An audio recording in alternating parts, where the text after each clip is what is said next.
All right, so today we're not just going to tell a ghost story. We're going to put it on the operating table. We're going to dissect it piece by piece and really show you the brilliant architecture of suspense that makes it work so well. Okay, let's dive right in. So let's just start with a question that really gets under your skin, you know? Think about all those familiar strangers in your life. The person who makes your coffee, the mail carrier, that person you always see on the bus. How well do you really know them? Just hold on to that feeling of uncertainty.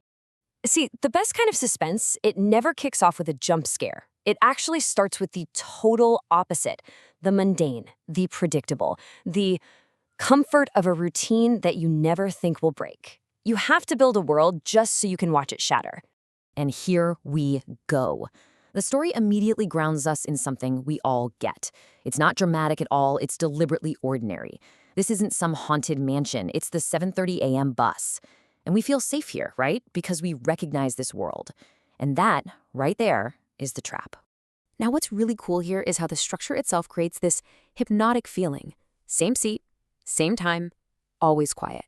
It's a rhythm, like a lullaby of normalcy that puts the main character, Emma, and us into a really comfortable trance. This foundation has to be absolutely solid because the story is about to put it to the test. This is where the real artistry kicks in. The tension doesn't show up with a loud bang, it creeps in like a whisper.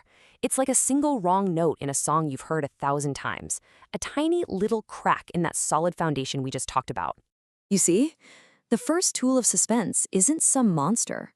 It's absence. It's a void where something is supposed to be. The story doesn't yell that something's wrong. It just shows us something's missing. And our brains, which are wired to see patterns, immediately start to go, wait a minute. And by repeating that absence, the whole narrative shifts from being a one-off thing to a real question. What started as curiosity now becomes a concern. This growing void creates this vacuum of tension that just has to be filled, and it forces Emma to do something she has never done before: ask. And this slide just perfectly illustrates the story's central engine. I mean, look at this. On one side, you have Emma's reality, built on weeks of just quiet observation. On the other side, the driver's reality, a total blank. That question, what old man? It's not just dialogue. It's the sound of two worlds colliding head-on, and we are caught right in the middle of it. Okay, now we're right on the edge. The driver taking a pause, that's a classic suspense move. We know some kind of truth is about to be dropped, and the story makes us hold our breath, just bracing for the impact. And there it is. The really crucial thing here is that this one sentence doesn't just move the story along, it completely detonates the foundation. In one single moment, Emma's reliable, boring world, and ours, is revealed to be a total illusion. The solid ground we thought we were standing on has been a ghost all along. And this is the pivot. The entire genre of the story just shifted right under our feet. The question isn't a simple mystery anymore, like, where did he go? It's now a question of pure psychological horror. What was he? You know, a truly great ghost story doesn't solve the mystery, it confirms it. The ending isn't about giving us a neat little answer. It's about burning one final haunting image into our minds that we just can't shake. Feel that shift? The pacing just changed. Short, sharp, abrupt sentences. The rhythm of the words in the slides now mimics a panicked heartbeat, pulling us right into Emma's shock. The narrator basically becomes a camera operator here, forcing our point of view. We have to look where she looks, we have to face whatever she's about to see, and the tension builds because we know something is waiting for her in that supposedly empty seat. And the word choice here, it's just masterful.